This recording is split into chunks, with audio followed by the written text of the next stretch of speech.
Hello, everyone. Welcome to How's Your Represence? This is the spot. This is the podcast. This is the live stream where we talk about business and how you can leverage different forms of marketing to help you be a little more effective on your business networking. And we all need to know this. How can our marketing be a little better? What are some of those components that you haven't thought about? And we had some great guests in the month of April. And we decided to bring some of those great guests back to talk about what we did in April. That way you can see a little bit of what we did last month and decide to go back and watch the full episodes. That's the mission here. So we're bringing them all together. This is the greatest thing. We're going to have a collective of folks. So let's bring in our wonderful guests, and I'm going to do it all at one time. Everybody's coming in. Here we go. Hello. Welcome, Jody, Erin, and Jennifer. Hello. Hello. Hello. Thanks for having us back. Well, you bet. Welcome back to the party. So we're all in different spots than what we started. And so I did tell everybody before the show, I was going to go in this order. We're going to stay in that same order just because, mentally, I know that that's probably important. It would be important to me. So we'll do that. So here's what we're going to do. We're going to have our guests quickly tell you who they are, because if you haven't seen the show, it's going to be important that you know that. And then we're going to banter among ourselves about some of the marketing things that we all do. So let's see where this goes, right? This may be, I think we're going to find this very interesting. So we're going to start off with Jennifer. Jennifer, who are you and what do you do? Well, I'm Jennifer with 098 Productions and Design. I create digital content for businesses. So I can basically create your logo, and then I can animate it, and then I can put it onto a video. So that's basically what I do. Okay, that is very cool. And normally in the regular show, folks, I jump in and say, now how? We'll get to that. Jennifer, thanks for being here. Love that you're here. Love the time that you spent with us earlier in this month. Erin, who are you and what do you do? Yeah, my name's Erin Goodyear. I'm with Goodyear Creative. So I'm a videographer for nonprofits and small businesses doing videos for their websites and social media sites and some events as well. Doing a lot of intro videos and things like that. Yeah, and I will tell you, I got some feedback about some of the work that Erin did since we had her on the show. So I can't wait to tell you about that, Erin. Oh. But we'll get back to that. Our last and not the least guest at all is Jody Krangel. Jody, and the only Canadian woman. Wait a minute, Jennifer, Erin, you guys aren't Canadian, are you? Okay, good. I can actually say that. Not only is Jody the only Canadian, but she's the only person sitting in Canada. Jody, who are you and what do you do? Well, I'm sitting in Canada, north of Toronto, and I am a voice actor. I do that full time. I've been doing it since 2007. I do mostly commercial and corporate narration, anything that's less than 5 minutes of finished audio, and I've pretty much had my hands in it. Love that. Yeah. But other than that, I have a podcast that I've had since November of 2019 where I talk about audio branding, which is what I call the hidden gem of marketing because a lot of people don't consider it. And it really has a big impact. Sound has a big impact on our buying decisions and our daily lives. So I talk about it in a whole bunch of different contexts on my podcast. I think that's so cool. By the way, folks, can you hear that voice? Do you hear that? I mean, can you imagine her voice talking about your company, right? What a great voice. So, Jody, thank you so much. I'm going to lower my voice so that I can try to sound good, too. Please no, I'm don't. just kidding. Be you. That's what, if they were going to hire you, they'd hire you to be you. That's why they hired that's good. Okay, yeah. Duly noted. Well done. So this is really cool. Here we have three people here, all from different space. And I should say quickly, if you don't know, I'm Mark Galvin with ePresence. We're a social media management firm. The key here is what we like to do on How's Your ePresence is bringing people to help you learn to do something that maybe you don't know, or maybe you do know what you're doing, but you want to do it a little better. So this is an interesting thing. Off the cuff, I have no idea where this is going to go, but let me ask Erin. Yeah. Erin, how important is sound in video? Yeah, I was thinking about that when you were talking, Jody. It's Very important. There's actually a saying in the film world that people will forgive bad video, but they won't forgive bad audio. Oh, so true. So yeah, so if you're watching a video and it's kind of blurry, but the audio is decent, like you might stick through it. But if there's like a loud, weird noise or something going on in the background, like you're gonna stop watching that. You're not gonna watch it. And the second thing I was thinking about also is that the music for me is like always the key. Like when I'm watching a video, sometimes I'm like, oh, I don't know if I'm loving it. But then once I add the music, I'm like, okay, yes, now it is a complete video. So, oh my gosh, audio is incredibly important. Yeah. I And always that's got to liken be it to- hard, right? Yeah. Go ahead, Jody. Well, I was just going to say, when you're watching a movie and you turn off the sound, you don't really you get what's going on. You sort of understand what the movie is about, but you don't really get any emotional context. The sound gives you that emotional context. And that's what reaches us on a deep and visceral level as human beings. Yes. It's so interesting. And Erin and I have met and we've talked about movies. So she's a huge movie buff. Well done. And so, Erin, I am in the last season of Game of Thrones. In fact, the episode I'm in the middle. So, for those of you watching, and I also for Jody and Jennifer, I get on the elliptical in the morning and I put my iPad in front of me, and that's when I watch movies. And so I'm in the big fight scene with the Night of the Living Dead. What are those dead people called? I forget what they're called, but that's the scene I'm in, and I had to turn the sound down because it was getting louder and louder and louder because it increased the intensity of that episode, and so I track my exercise on a Fitbit. This is hilarious. So today, when I got off the Fitbit, I rode my Fitbit. No, when I got off the elliptical, I just killed my app. I was 75% in the intensity level, right? And 100% means I'm practically dead.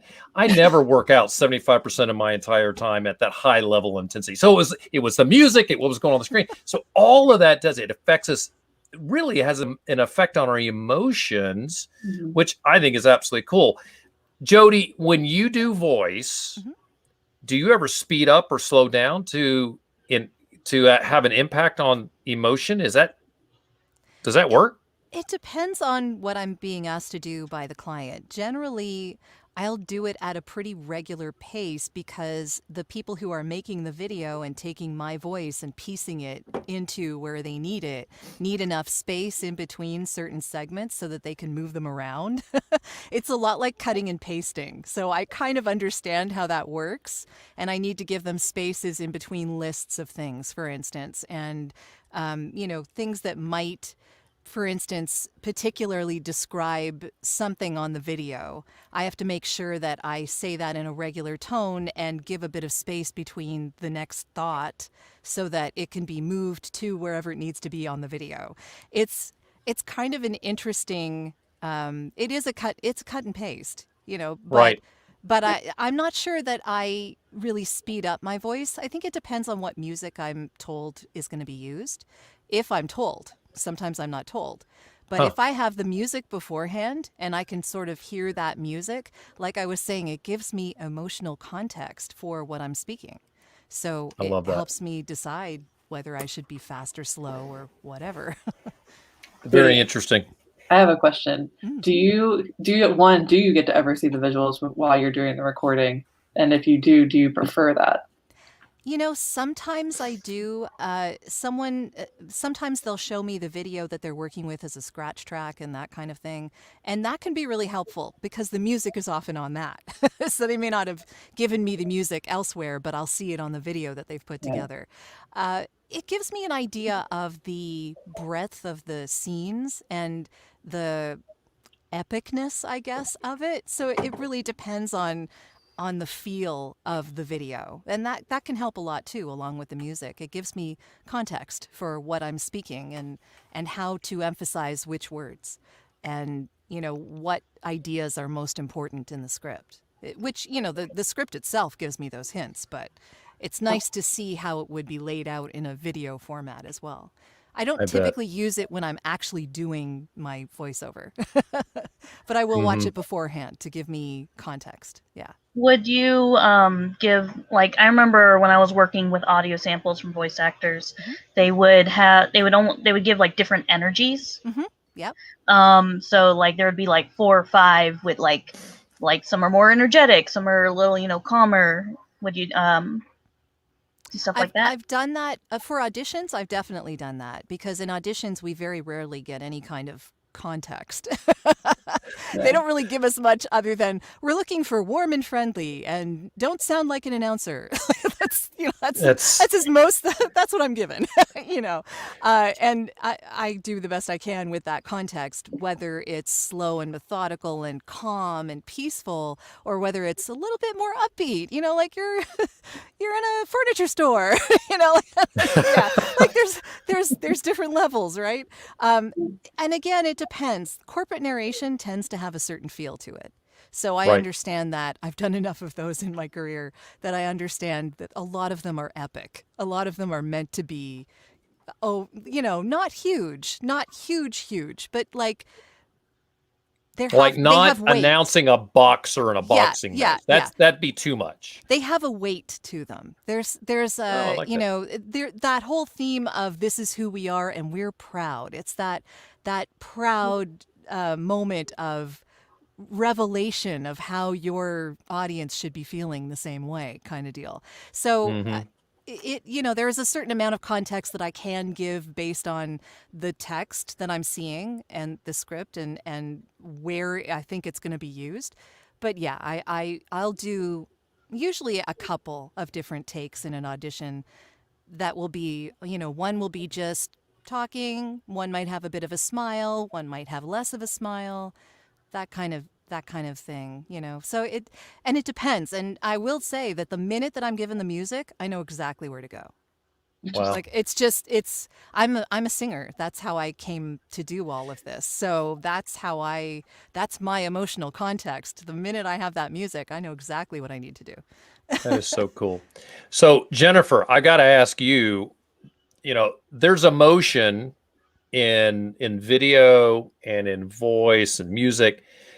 You have to feed off of that also. You kind of have to know what tones to have. And Erin and Jody, in our show with Jennifer, she showed a piece that she produced where she took stills of young people, of students, and I didn't realize they were stills. They were animated and they slowly moved across the camera. It was actually really cool. But I'm sure you got to pick colors that achieve a goal as well. How do you pick colors out when you're looking at some sort of animated imagery? And if I'm saying that totally wrong, correct me. I got no problem with that. But how do you pick those colors? What do you do with that?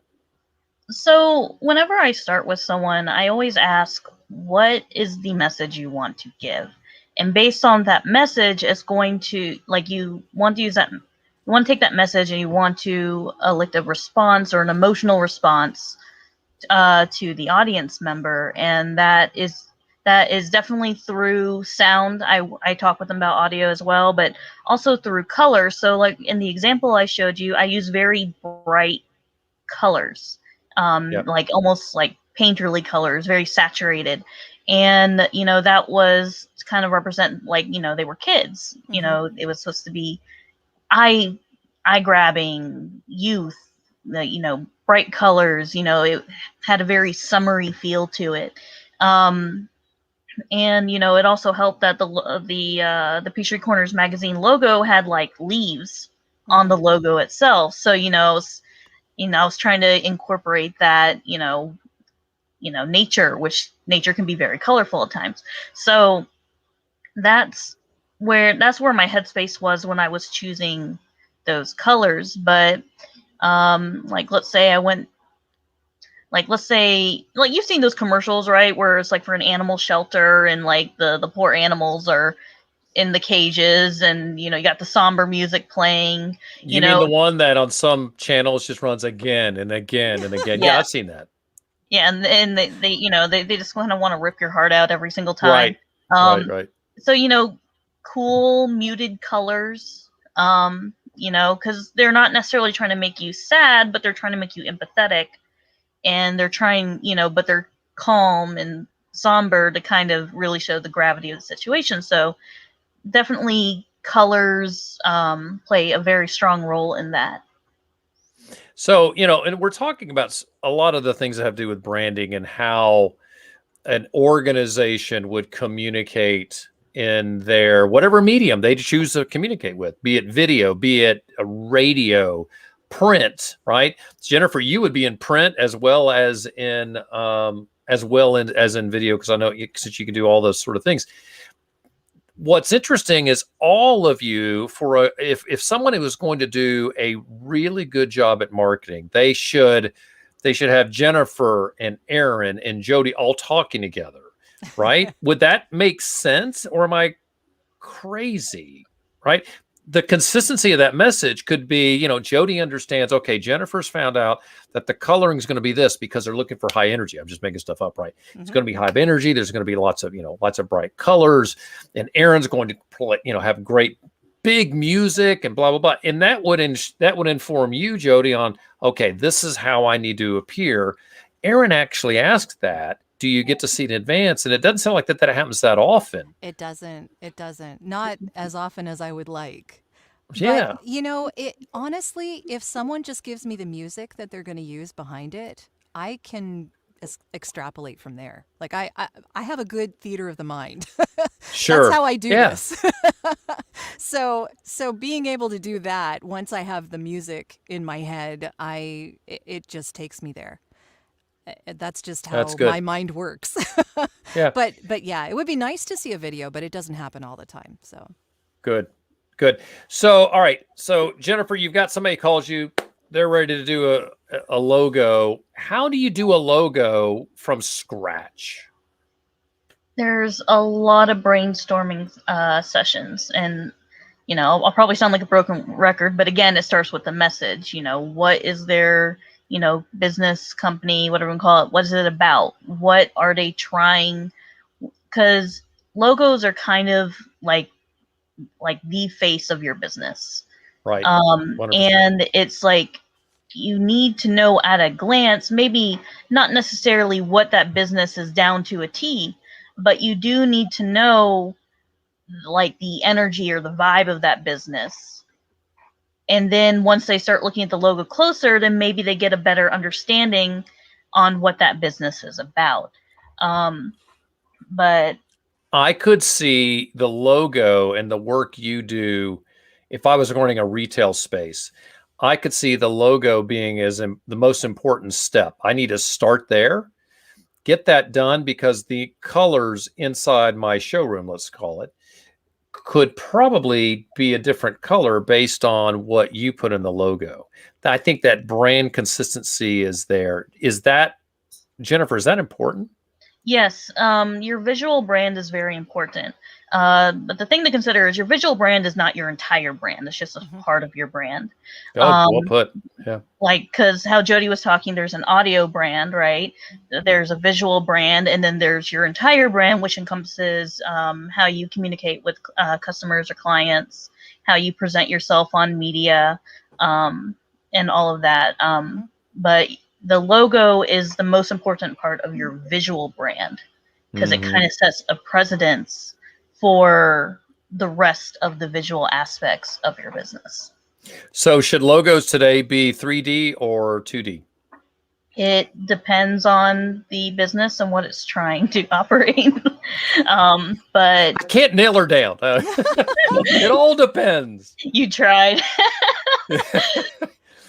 I was just going to say, though, a lot of the questions that you were asking, Jennifer, the company, when they decide on what their visual brand should be, there are a lot of the similar questions that an audio branding company would ask of someone for their audio brand. They work together. It's part and parcel of the same thing. It is who you are in an experience that you could give to other people. And that's both visual and audio and any other sense you care to use. Right. No, I completely agree. Mark, when you were asking if we should talk to each other, I find that helpful just to make sure that people are answering the same way for each of us. If we ask the same question, that they're answering the same way, because your ideal is that whatever what Jennifer was talking about, whatever format your branding is coming across, whether it's the way you're talking to your customers, what you're saying, the way you look, all that, it should be the same answers of like who your target audience, who is what type of things do they want to hear, and what type of things are you providing, and the mood and all that stuff. That should be the same answers for no matter who you're talking to.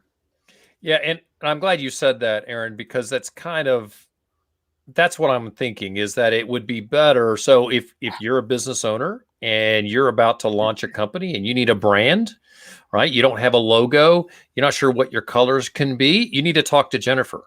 And then Jennifer can touch base with Erin and Jody. And next thing you know, you've got your branding set, you've got your video ready to go, and you've got your voiceover set then. And then once that's done, call me, I'll push it everywhere. But, all of the components I think are, for a full branding package, if you want to do marketing in the right way, branding is that key thing, and how you're presented is extremely important. And Jennifer, it clearly starts with you. One is the first thing I did was build that little bug that's in the bottom right-hand corner of the screen. I had to come up with a logo, and that process was, okay, what are you doing? What's the mission? And I did say I wanted blues, because blues are very corporate, because my target audience are executives, are people that make decisions about branding for an entire org.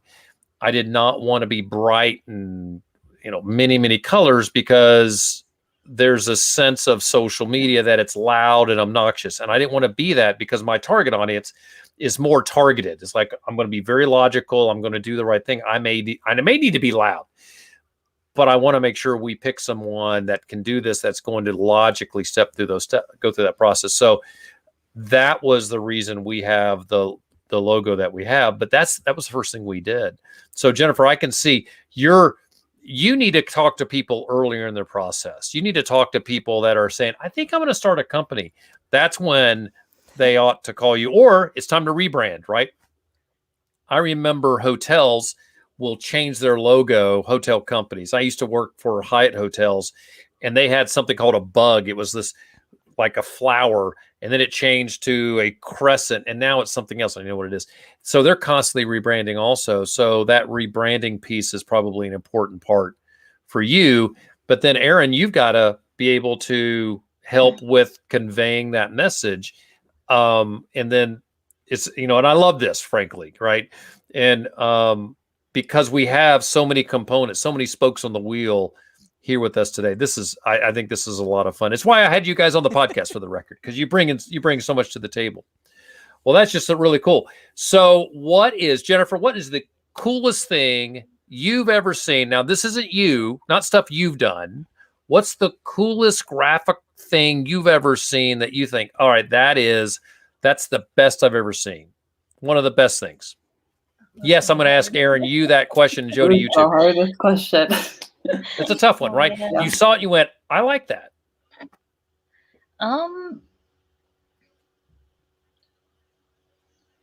I mean, honestly, really, the video I showed you, the pulling through the images, Yep. the idea of image compositing and being able to take 2D images and maneuver through them as if it were 3D.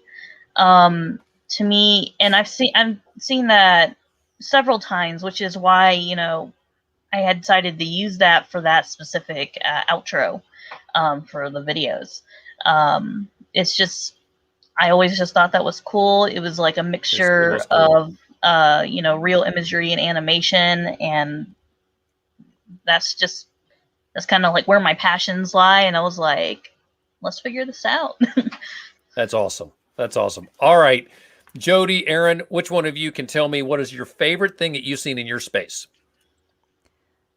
I can go, but yeah. Okay, go. Okay, I'll go. The example that I always think of as one of my favorite, specifically actually nonprofit videos, because I think there's definitely an art to doing nonprofit videos where you're balancing the like talking about hard issues and also giving power to the people you're talking about and bringing some hope and excitement, especially when you're trying to do like videos for social media, making it entertaining and not depressing, but also giving weight to the issue. But anyway, so the video that I think does that amazingly is it's Global Goals made it. And I'm trying to remember, I could not remember the name, but they used the song Freedom by Beyonce. And they had girls from all around the world dancing to it, and they're using the same choreography. Have you seen this, Jody? You're nodding. It makes sense to me, is what. It's Yeah. so cool. I mean, like those girls, one, are really cute, but I know I'm kind of describing, and you're like, oh, it'll be so sweet, but they're like looking so tough and like fighting. And it's just like it makes every time I watch it, I'm like, yes. And so I really recommend that video. It's an awesome video. That's awesome. All right, so Erin, you're going to have to make sure we get that link. Yeah, here, and we'll put it in the show notes. All right, Jody, you're on the spot now. Your favorite ever? Well, so far my favorite, the International Sound Awards, which is at international-sound-awards.com. They give out sound awards every year. And when they do this, they find the most innovative use of sound that they can possibly find. And one of the ones that they found in 2019 was the soundscape design for Helsinki New Children's Hospital. And what was so cool about this entire thing was that what they did with this hospital was they took each floor of it and they gave it a completely different soundscape, but it was all about our world. So the bottom floor is the sea, it goes to the shore, it goes to jungle, it goes to forest, it goes to valley, it goes to magic, it goes to mountain, it goes to space, and then it goes to star. So what they did was they built each floor with an ambient soundscape that was attributed to each one of those locations. And I mean, how amazingly cool is that for kids to be a part of it, for people to be concentrating on other sounds than alarms and beeps and things that are going to alarm them and make them upset and stressed. Instead, you're focusing on a really neat surrounding that is taking your mind off of what you're actually going through.